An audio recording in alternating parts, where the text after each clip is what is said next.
lagi goreng aromane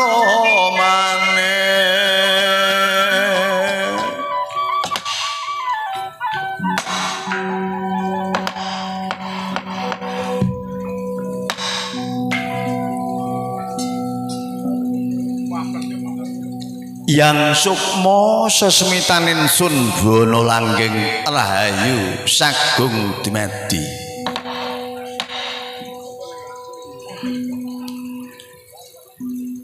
sadurunge argumentasi pamicara kang samya lelenggan insun paring udapati pakurmatan mugi mentah marang sekabeh kang rumasa kabawah kaparintam arengga reming puri Kertarta Praja Ndarawati mangku dhisik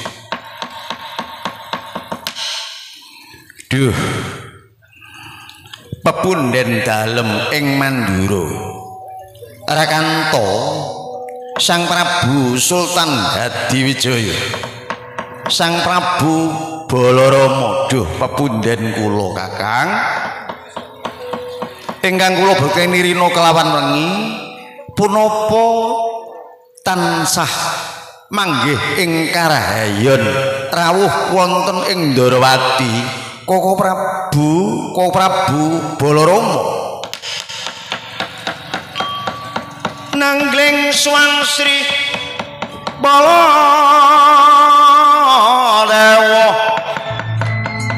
medal kumokus mring palingan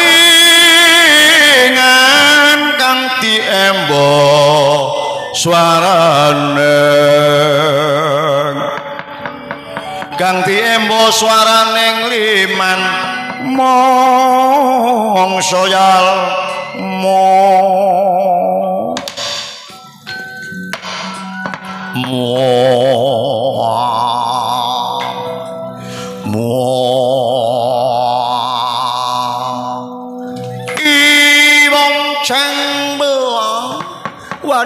waduh dek tak rasake kok kebacut anggonmu ngunggulno marang pun Kakang waduh ngene ya Dik mongko kerasaning penggalianing pun Kakang dene para ngluhurake praptaning pun Kakang ana kene ya ngene iki lho Yayi tentreming seduluran sing adoh gelem temeka sing idek ya gelem anjang sono anjang tilik aja duwe pitungan sing kleru sing sugih ora gelem ngakoni sing ora duwe sing ora duwe ora gelem moro nang sing sugih perkarane wedi diarani golek utangan lah yen pun Kakang agen kraketake rasa pasudaran kelawan jeneng Boro waduh Dik rasane ana ing kraton Mandura ya tentreme kaya ana ing kraton Ndarawati ana ing Ndarawati rasaning tentreme kaya ana ing negara Mandura ya ngene iki gedhe rasa kekadangan manunggaling kaprobaden bara nganggep ampun Kakang iki wong tuwa iya pancen bener mergo yen lamun ora ana Suderma kakung kang winangka dadi pepunden sedulur tuwa kang dadi wakil pepunden para Yayi bener inggih Koko Prabu mboten ateges kula menika seru anggenaken nayoaken bagya mulya utawi panakrami nanging sanget kula ngramosi mboten wonten napa-napa kula menawi mboten pikantuk pangestunipun panjenengan dalem minangka dadi sesepuh kula winangka dadi pangeran katon kula Koko Prabu waduh ini Dik yen para ngluhurake marang praptaning pun Kakang waduh saka kraton Madura yen jaman semono pun Kakang nite titian baita Jaka Dole barang jaman wis ramene kaya ngene wis dibangun Sekara Madu pun Kakang ngepit wae numpak bit menyanggoning Tanah Ndarawati sing di airami Dik marga-marga padha gesek padha jembar dalan-dalan padha padang kaya-kaya kok atining pun Kakang Meri kepingin teru-teru lho negara Ndarawati ya makmur ya adil murah sandang murah pangan tentrem bebrayaning para kawula. Kira-kira iku apa Dik sing dadi paugramu negara diwarti kok bisa kaya mengkene. Waduh pun Kakang inggih. Sedaya menika saged kasembadan, sedaya menika saged kelampahan. Awet kula ibaraken manungsa menika yen ngingi babagan kerukunan. Wonten ingkang dados pangular-ular sakler biting boten saged kangge munah. Nanging sareng sak tekem biting luwih-luwih tinali ngangge suh mujudaken guyub rukun. Menika mujulaken kekuatan kang agung, buru kenging kanggo resik, kanggo munah barang reget. Sedaya saged kelampan amargi saking guyub rupenging warga sedaya Koko Prabu. Waduh, ya. Yen kerukunan kaya ngene, nanggonku tak tiru gak iso Dik. Wis tak kandhani. Ayo padha nitik. Iki bareng tekaning wayah. Rendeng got-got sing padha buntu padha didudah. Padha gugur gunung, padha guyub nang gawean. Cara biyen nang gawean gugur gunung. Waduh. Kaya gopel lambeku ngandhani tangga teparo. Dijak gugur gunung ora ana sing gelem. Jare gelem lek dibayari jare ngono. Mergo negara iki wis ana duwite jare. Mono dijak sabiyantu gugur gunung wis angel kerukunan niku. Lah inggih menika kedah mboten sepisan mawon ngendika menika. Nggih dipun wola-wali dipun ngendikani. Langkung-langkung ingkang gadah rasa saged menggalih. Langkung-langkung tak gadah rumangsa angrumangsan. Oh gak iso Dik. Madura gak iso rumangsa iku. Aku kon nyambut gawe sembayang Dik. Ya wekmu tok, wekku tok. Gak iso wekmu karo wekku padha kaya. Lah nggih ngapunten wong seje desa mawacara gending anut laguning patet. Katuran arek sawetawis kok Prabu. Ya Dik. Rasane atiku seneng mirengaken pangantikamu. Mergo wis suwe ora rene wis suwe. Wis suwe banget ke jaman 7800 sampai saya kata. Inggih Koko Prabu, kula tuwe arek sawetawis. Yayi, wonten kasinggihan dalu-dalu. Kaya ngopo pertamu Yayi? Koko Prabu ingkang rayi Singama lan Jaya ngaturaken sungkem bekti manduk sandhaping pepodo Koko Prabu. Pangestune kang kak tampa kanthi mangka keng penggalih pangestuku tampanana Yadi Singama lan Jaya ndadosaken jimat kaiwangan Koko Prabu. Kula cadhong tangan kula kalih kawulingga murda sugeng rikma kumala rikma sayuta lelugutaning kolang-kaling anggetih ana ing dalem setetes mewan daging ana ing dalem sembel sumamburat wonten ing punapa lumeber mleber dhateng pangkon praja tinebihaken saking Kitha Panaraga ndadosaken jimat kaiwangan Koko Prabu. Waduh syukur menawa kaya mangkono Yayi. Nggih arep sawetara dhisik awit panjenengan ingsun tak ndangu putraku saka kasatriyan Parang Garuda Wresniwira Jayasamba ger padha becik praptamu Jayasamba. Nuwun Kanjeng Rama sederengipun ngaturaken sungkem bekti manduk sandhaping padha Rama. Iya nak tak tampa kanthi mangka keng penggalih mugi pinaringan seger kewarasan putraku Jayasamba. Pangestuku mugi kajiwa kasalira marang jeneng kanan nggih. Duh Rama mugi andadosaken jimat paripe Kanjeng Rama Prabu. Ya syukur kaya mangkono.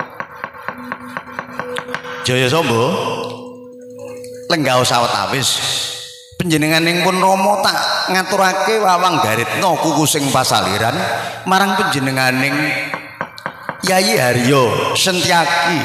Nuning nggih Kanjeng Rama nuning nggih. Sentyaki coba ana hari kalenggan dina samengko katitik pun Kakang kepengin ngerteni kadiparan pawerta pawertining Praja Ndrawati ing dina samengko matur kang terwaca Yayi. Ila dialah Koko Prabu nggih. Sejatosipun kula ngraos ngunggun dupi ananitih pasine waka ananitih para warga Santana katitik kemajuanipun bumi ingkang jembar nalika semanten semangkun sampun alih fungsi tumrucup pindha cukuling mangsa jamur ing lelabuh pembangunanipun ngobyor bali wis maning para Santana dalan-dalan padha gesik dalan-dalan padha jembar mertandani menawi ing kraton Ndrawati nglenggahi adil kelawan makmur murah sandang kelawan pangan menika Koko Prabu atur ingkang dalem dene panjenengan kirang nuju prana kirang candha kelawan atur kula katuran tindak lebet njawining praja menawi wonten ginggang sarikma pangandika kula pidana menapa badhe kula tami Koko Prabu oh yai syukur bagi bejo menawa kaya mangkono iya umpama ana lupute jeneng para orasun hukum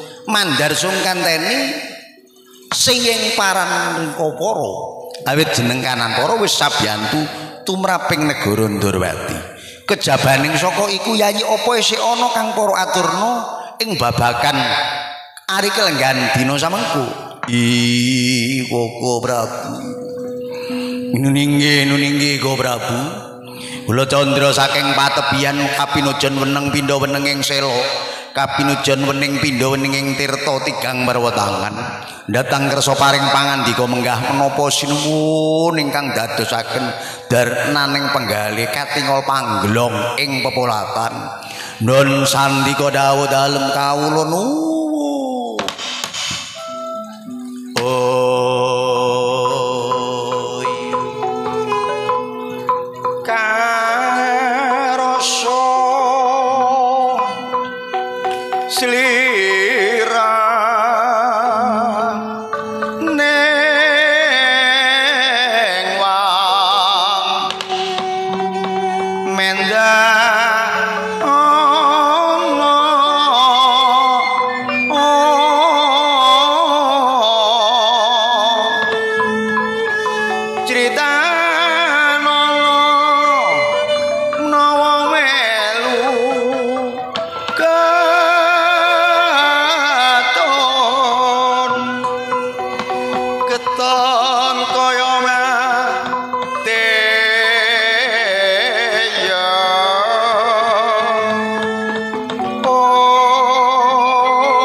sareng kasengko aturira ingkang rayi harya singomulan yoyo ngantos andadosaken jomblo ning panggalih Pindharata ketayu ing tirta lirir untuk gegodhongan tirta banyu kayu klepu deondaru ingkang kasemprek ombaking warih katingal silema kambang penggalian nira sang noto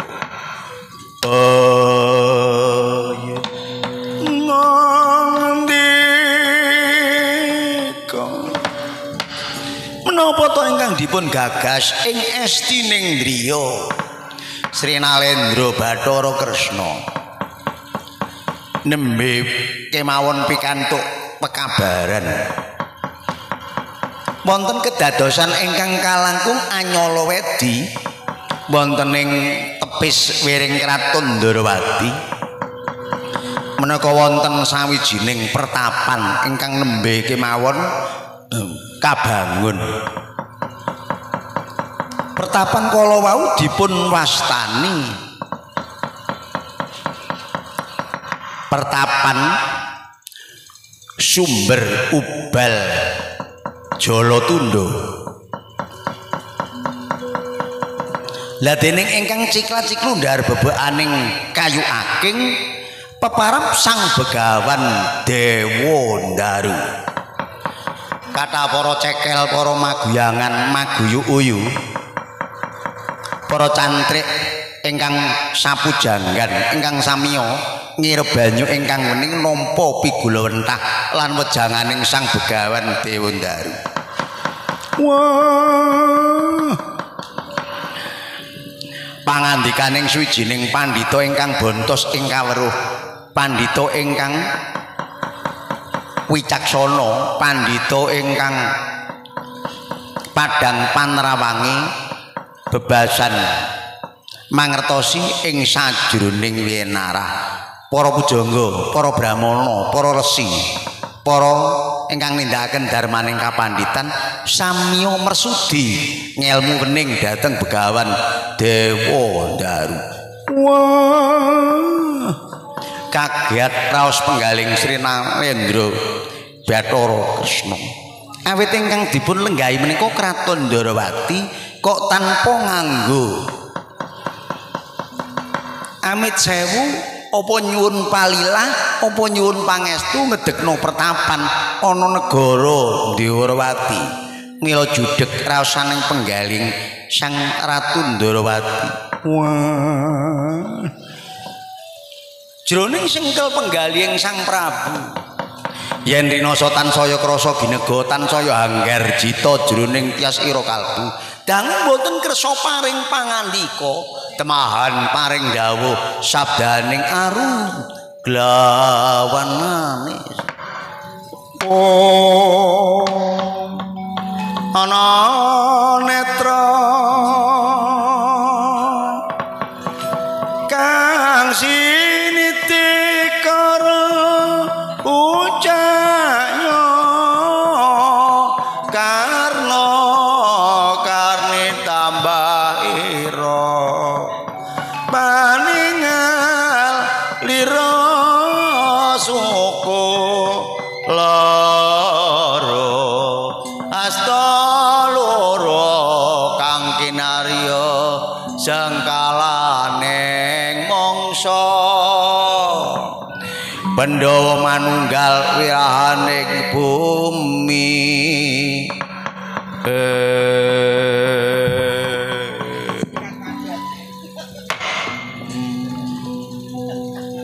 Dewa jagat wasesaning Bathara kang kinarya pepatitan. Yai, O Prabu dangu sanget mboten abda paring pangandika. Ngene Yai. Anggonku menonang menaning rina pantaran ning dangu.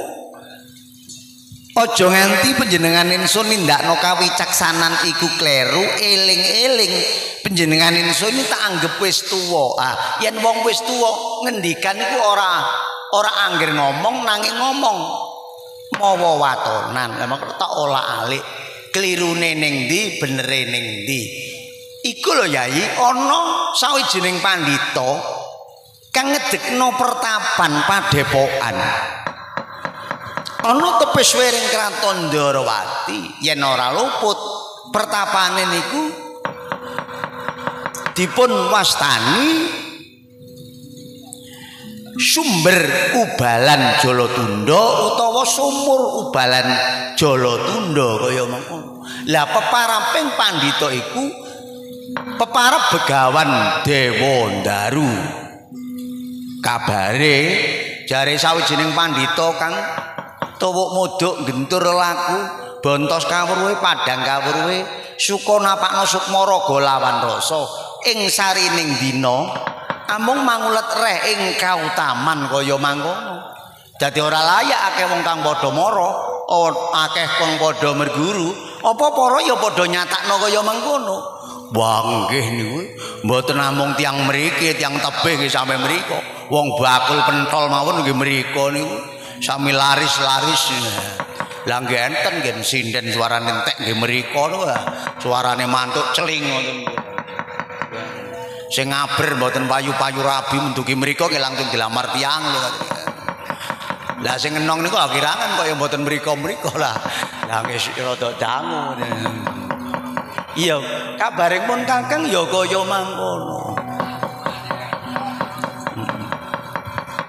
Yai wonten dawuh. Areo sawetara.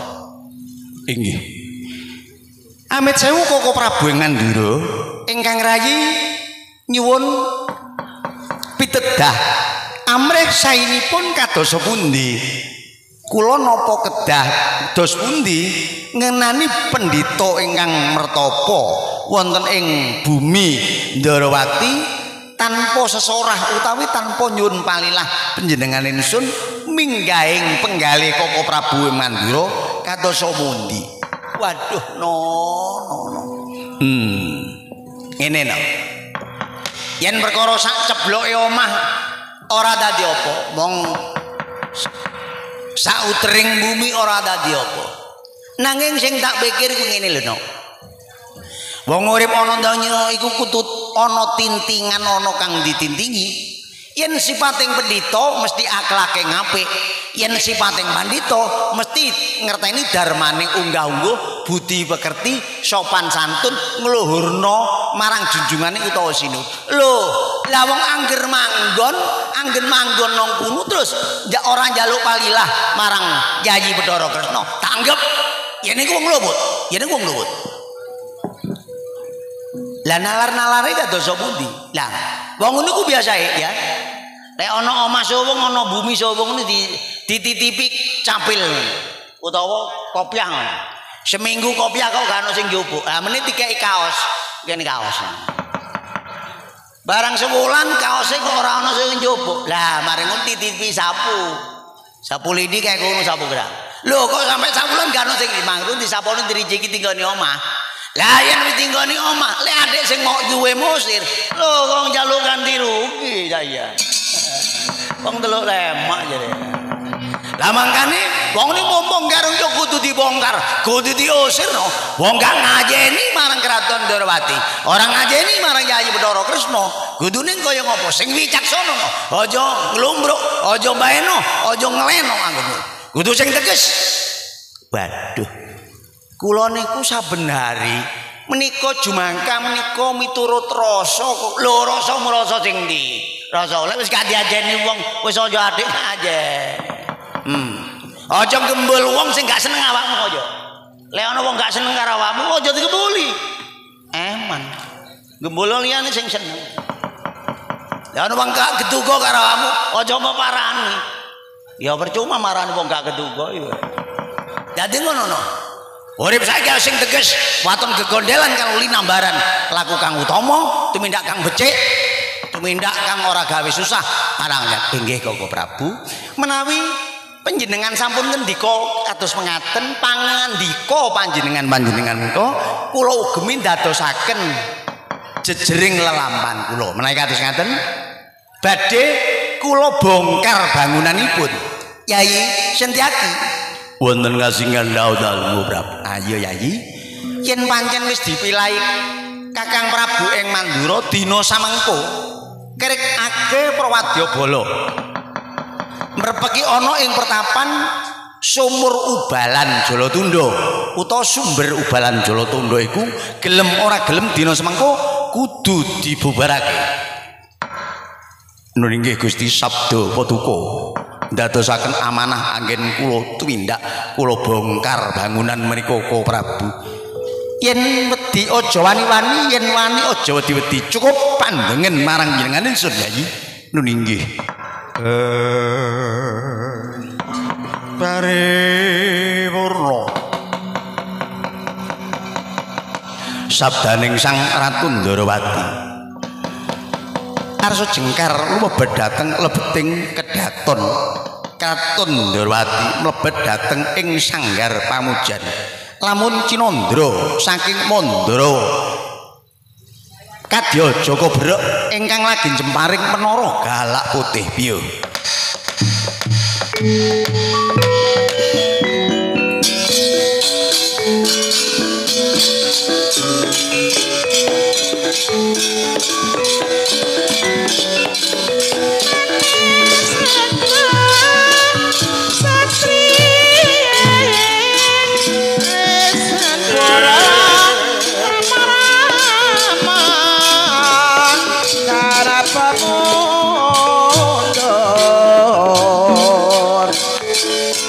Para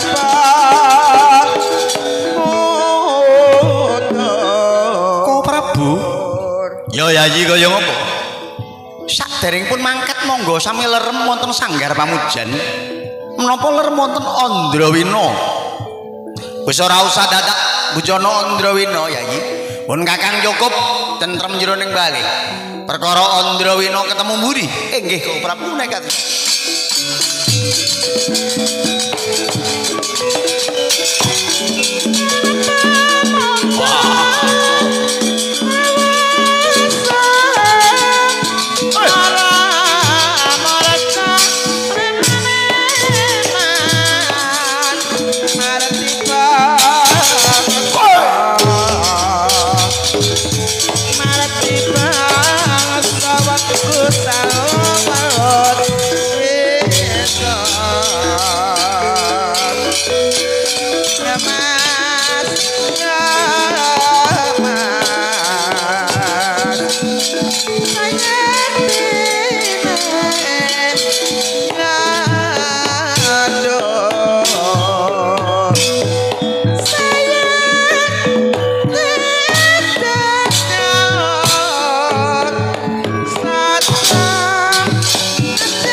Caket wis agar pindha caket tidung pangkara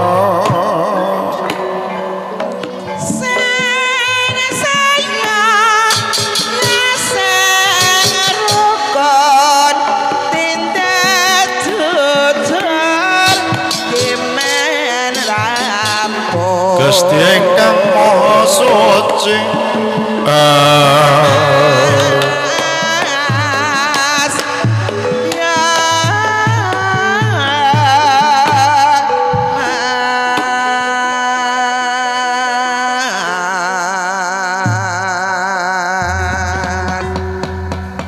Rewet-rewet gong kadukul kayu pratang mangangin-angin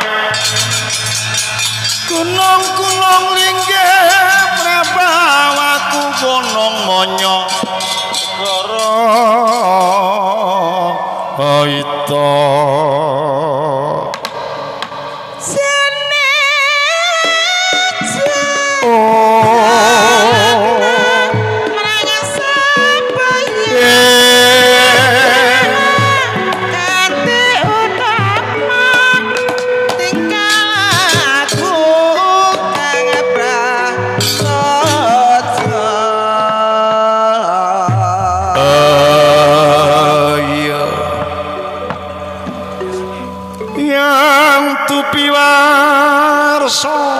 Siniga ingkang samiya anjung jurit anyerosaken ingkang medal saking lebeting kedaton tur kedatulaya puri menganti ginapura ginapuri Tanjung Anom Tanjung Sari Brajanala Wanamerta lawang kebetulan buka mablak Perwadya bala samiyama medal saking lebeting kedaton kaya dening sela berkiti sela dening semut berkiti lumampah ana ing sasloning watu andalidir candara binarung swaraning trompet ingkang pating jemlerit jidor tambur ingkang pating jemledor mayoret pating telalang aklop ucuk ing bedil jadong swaraning bedil andadosaken kagiyating Prawadya bala tanate mambet gondo sendhawa mambet gondaning sendhawa remo pemajar salang tunjang pindho werdu gangga sasra werdu arane lintah gangga banyu sasra sewu kayane dene lintah mangewu madyaning banyu campodali ingkang lagi lelawatan gelising cerita cungkating ingkang anggelar suraosing gawi saperangan para nayaka pangembating praja Ndarawati medal pelarasan jumujug wonten ing pertapan sumber ubalan Jalatundha arsa ambubarake kang sagya makempal ana ing jroning pertapan wah tanpa tinimbang panjang kelawan malih para nayaka pangembating praja ingkang dipun pandheganing Harya Singa Mulanjaya Harya Sentaki mboten dang anggoning kebat lumaku sampun kancik wonten madyaning sumur ubalan Jalatundha ya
Waduh, yen diumbar-umbar saya ngelakar, yen dijarake malah saka. Dadekno negara Kang rusak yen koyo aja ana kang duweni rasa weden. Ayo diketamake Prawadyabala.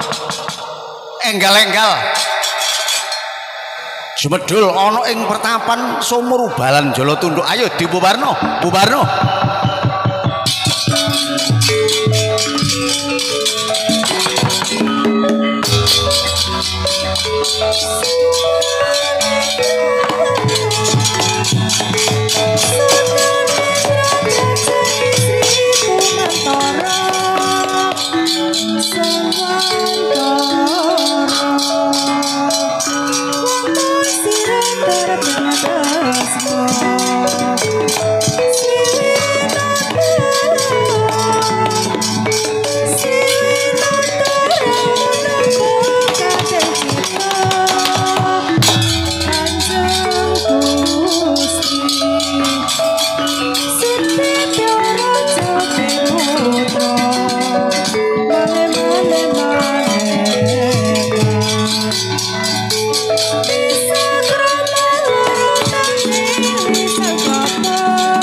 Ya nenggih sinegek ingkang ngamurwing kawi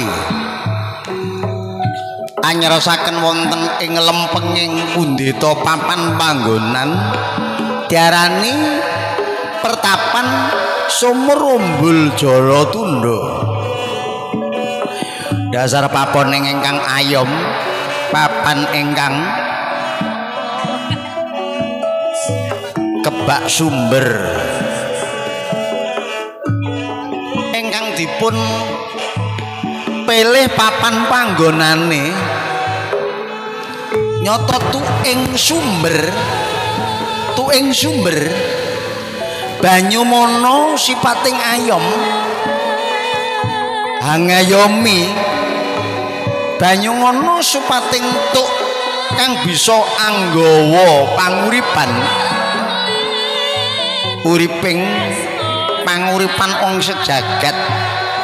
Jal jajal ora ana sumber, jal jajal ora ana banyu, mestine jagat kawero iku ora bakal gemelar. Kutu-kutu walang atoga, suket teki suket lamur, ora nang kang cukul. Mujudake peparinging Gusti ingkang mobeng dumadi. Papan mauna agung sumbere diaraning pertapan Sumur Umbul Jalatundha kang bisa maweh panguripan kanggo uriping bebrayan murih bebaryaning mulya sarwa kecekapan. Lah dening sinten to pandhita ingkang man bebeaning kayu aking sawijining pendhita ingkang gentur tapane agung aribawane bontos kawruhe padang panerawangi mandi sabdane ewa dene tanate ngendheg gunaning jalma edan nadyanto mandi pangandikaning pasasat uladune.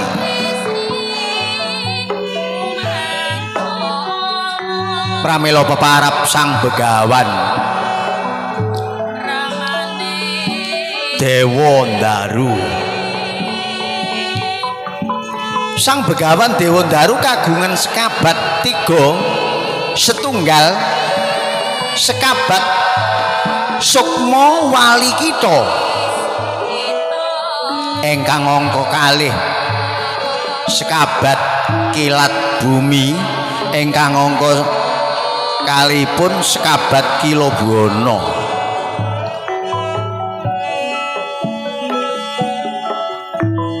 Lah dening boten amung setunggal kalih ingkang nebda anyantrik uya-uyu cantrik gegoyangan ngulu guntung ingkang ngangsu kawruh suci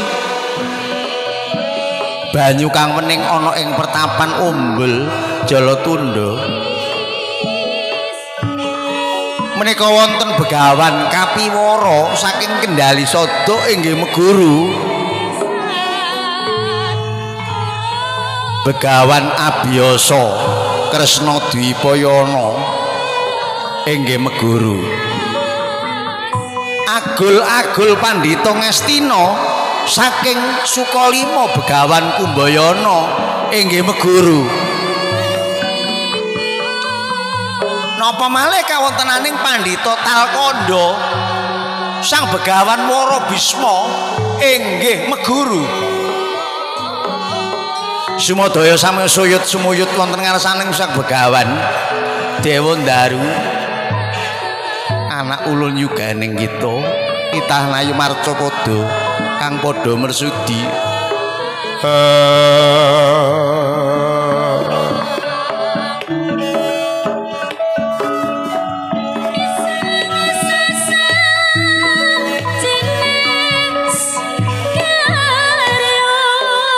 Mustika mustikaning ajurun samudana kang aneh amung sumele ngarsaning alam sumele mongko mitengko mring sesama sapa wani ngalah luwur wekasane napa sing Gusti urip ana donya ngecipta dina lan sapaning wong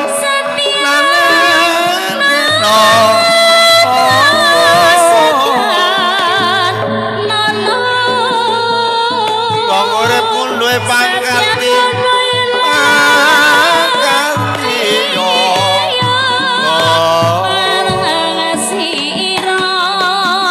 keling ana wong urip bakale mati gedhong ana kuncen ana wong ora bakal lali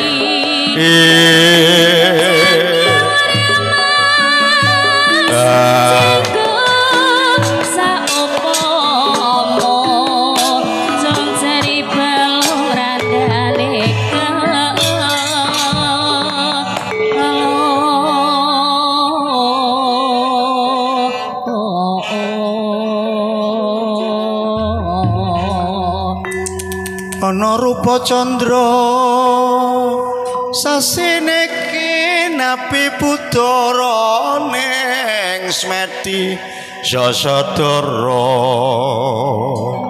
wulan tanggal taun warsa mikoko sabdaning pandhita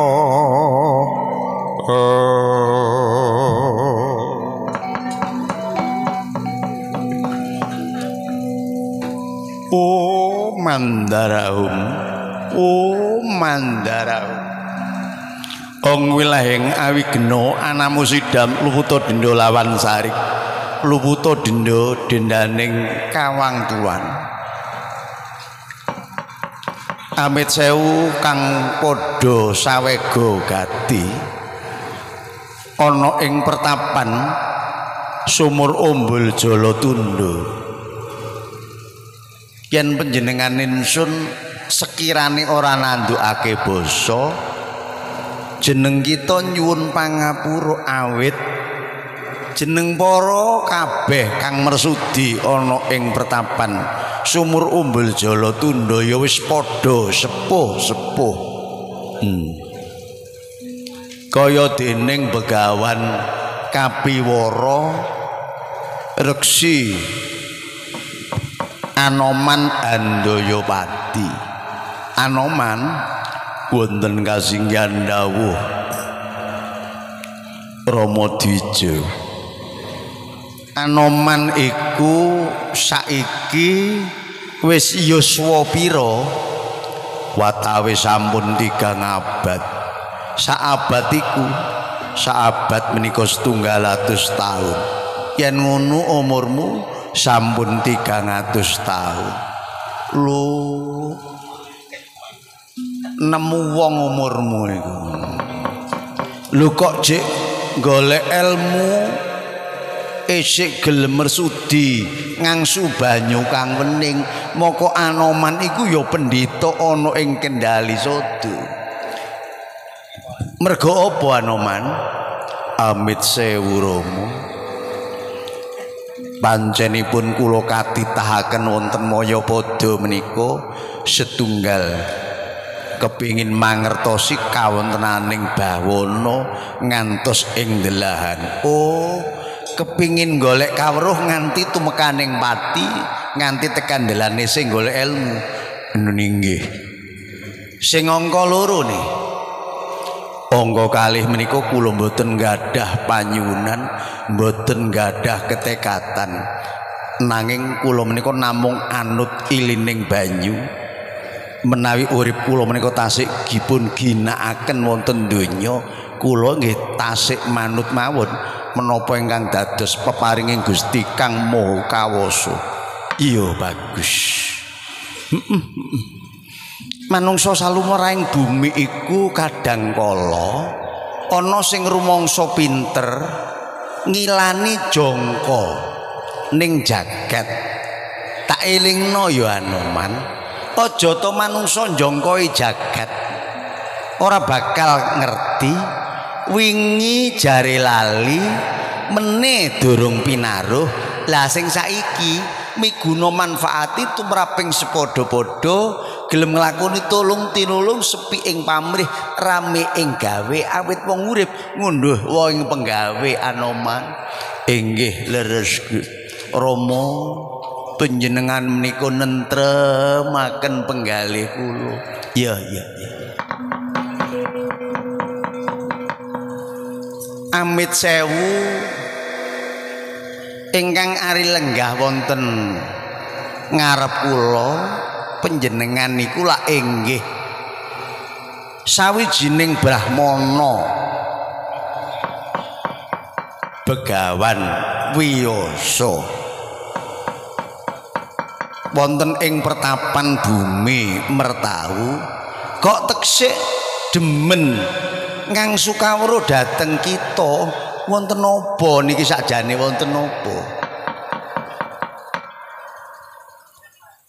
Amit sewu sang Dweja sampun ngaten tah sami-sami sepuhipun kula nggih mboten gadah tujuan mboten gadah pikajengan napa-napa yuswa kula nggih sampun kathah pun ibarating srengenge gumiwang wonten kilen sampun ngadepi surup nanging sisa-sisaning urip kula menika kula kepengin ndharmaaken dhateng jagat mugi lumantar panjenengan sang panembahan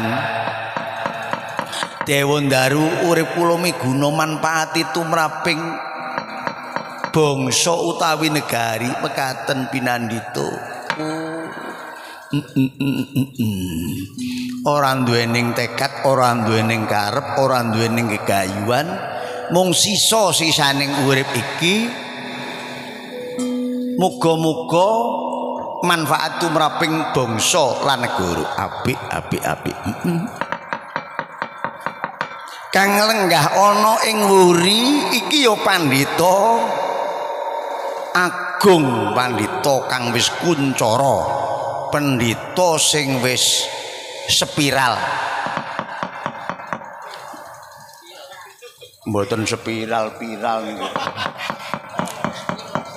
lule walu bondor monyor-monyor mbrigate sebetut gumunte tombok kopi kok ketesen ae Allah aja apa jare pendhita spiral jare apa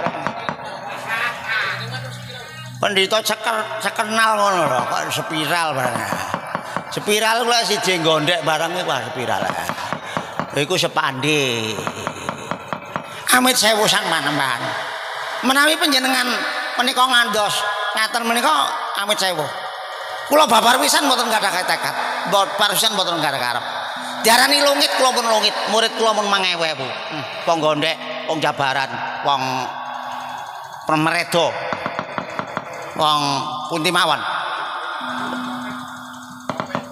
wong sekitik nggih murid kula kabeh kathah ngebruk nggih kathah nanging kula niki urip kula niki tuwa-tuwa niku pun nate ora manfaate miguna manfaati karep kula wong wedok-wedok sing ora duwe sisian dhewe-dhewe yen ora ana sing golekno pangan ora ana sing nglungi dhuwit mara gake cepet mrene ya kowe tak sawuri uyah mbun mau tak sebul kok mene langsung oleh jodoh aja kuwatir mong kula kepengin mandi kok kula pun kuwatir kula dinyek bocah-bocah lek omongane druna ora mandi kula kuwatir kula saya tua kalau saiki mandi makane sing hati-hati yen melu kene lek bayarane jane didik tapi sing temen ya anak didik ya ditum didik ding kaya meneh iki ha dene ana akeh ya tetep ya kaya apa banget sinden mek 5 iki tanggapane pira ya sindene 15.000-an ya wis ketok 5 juta panjake 16.500-an pira jan apa kaya ngedol gong awis sewu kula niku remen banget caket kelan panjenengan tentrem rasane atiku tentrem niku mboten mergo dhuwit tentrem niku mboten mergo bojo ayu mergo bojo ayu njengkelno manas ati bojone nang sawah kuno ya brai numpak odong-odong barang tantai dhuwit kula tentrem kula temriku tentrem Kula kadang kala ki dhuwure 6 cira loro cilulu cira di monem cinem. Diulang gampang marang kula ning wingi. Gampang aja sampe kleru. Res-resen karo sendon karo pelungan ya beda-beda. Nah, kadang kala niku ana lari ganteng saking ngrimpi mara kula murange. Carane ngenongi ngene aja kok titar-titir ae. Aja kok sak yen ngenongi kaya kenong kok sak ya. Ana maneh iki sing kula mulang. Kula kok sapa tenoman kuwi? Jenenge ketang mara ngempul ae. Kempulamu tiba loro kok tiba loro blonge apa ya. Ana kenong nyaut pantes tapi lek sekempul nyaut gak pantes. Mergo kulino nyaut BPKB. Saya ngomong apa ya. Amit sewu ingkang wonten wingking menika pandhita waduh. Kula lingsem kelawan panjenengan awit napa? Wonten pertapan Talkondo Begawan. Wara Bisma ingkang gadah negara Ngastina sauduhe kok ngantos panjenengan nggih nderek makempal wonten mriki niku napa Sang Begawan? Wara Bisma Ong ilahe ngawi genoan namu sidam luputut denda lawan sari luputut denda durakaning kawang tuan. Duh Sang Mahayogi kula menika rumangsa tentrem rumangsa ayem penggalih kula menika caket kelawan demen nindakake raos kebajikan las asih mring sesama las asih mring sepadha-padha rasane penggalih kula kados ketarik kedah dumugi wonten ing mriki Sang Panembahan. Waduh kula niki jane mboten isa napa-napa. Isa kula nggih mek ngomong niki iya lan ora iya iku mantung Gusti Kang Maha Nasa ngoten. Ampya. Dereng ngantos rampung imbal wacana sekabat pritak mripating sekabat sukma wali kita paring panglapuran dhateng ingkang Rama. Duh, Rama ngaturaken kabar ketiwasan pertapan bakal dipun jomplang Rama.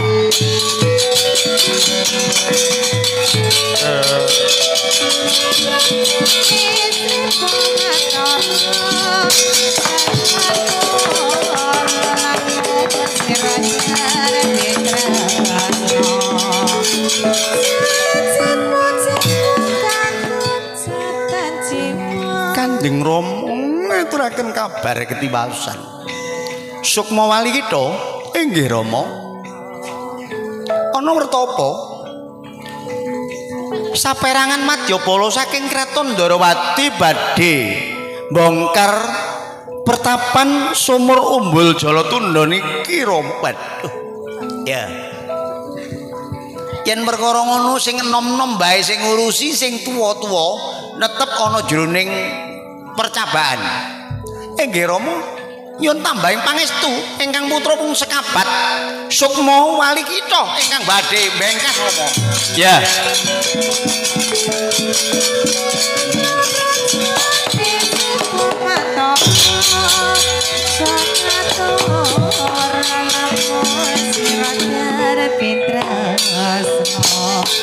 Anoman kok maju kula niki ben sepuh aruh Anoman yen wis tuwa wong mlaku